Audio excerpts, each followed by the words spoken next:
Hello everyone! Today we are making s'mores, a very enjoyable treat for the whole family while on a camping or just outside where there is a fire pit. And these are what we need in making s'mores.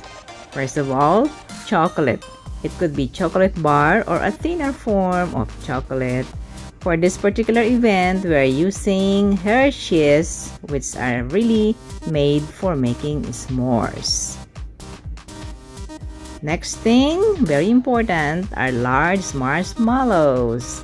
They should be large enough to be put on the roasting stick and should be roasted very well.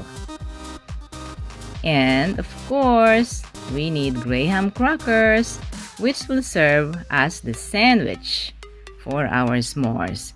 Graham crackers.